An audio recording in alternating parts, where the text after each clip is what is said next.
यहाँ से घुसारू मिलती है। ऐसे छवि दमन की थी। लगा 20-22 साल जरूर हम लोगों को प्रयास करने में, लेकिन 20-22 साल के बाद अब जब जाके देखते हैं उसी दमन में कम से कम 10 ऐसे मंदिर होंगे जिसमें 5-5, 7-7, 10 करोड़ खर्च हुए हैं। अब पीयू की बारी है। अब योग संयोग से मेरा एक शिष्य निर्दल सांसद जीता है, वहां से भूपेंद्र जी जानते हैं, और वो घर भी आता है इनके उमेश पटेल 22-23 साल पहले एक पहाड़ी पर गया था, तो कहा था ना डिजाइन अलग है, मेरी यही डिजाइन अलग है। 23 साल पहले एक पहाड़ी पर गया, वो मेरे से मुलाकात हो गई। बोला गुरुदेव क्या भेज सकता हूँ यहाँ का पानी?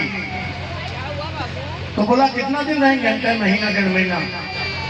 तो लोग पानी में कैसे काम चलाएंगे? हम कहे तेरा काम नहीं है।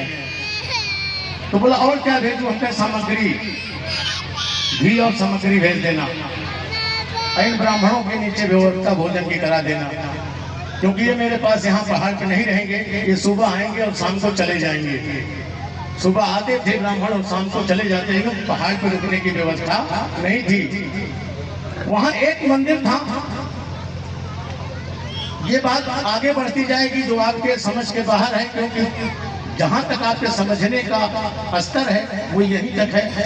कभी कभी पूर्व जन्म की बातें जब होने लगती हैं, ऐसा नहीं है, पूर्व जन्म का कहीं न कहीं कोई न कोई इतिहास मिलता है।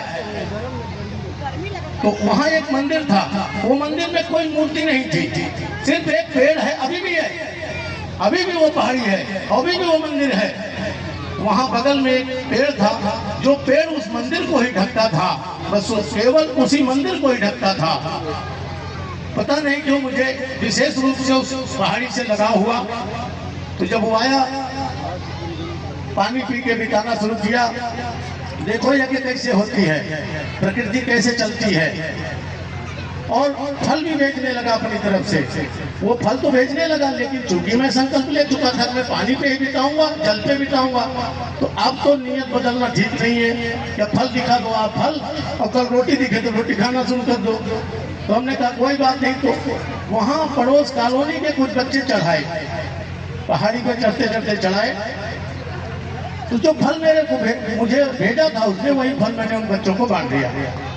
अब बच्चे फल पाए तो रोज आने लगे, और रोज आने लगे धीरे धीरे। और वो नीचे जाते फल लेकर के, तो नीचे शोर मचाना शुरू करते, और धीरे धीरे पूरी कॉलोनी में हल्ला मचना शुरू हो गया कि भाई ये बच्चे जाते कहाँ? बोला ये पहाड़ी पे कोई बाबा आया। और धीरे धीरे कॉलोनी अपने आप आने लगी। अंतिम दिन भंडारे के 2000 आदमी थे। किसने इकट्ठा किया?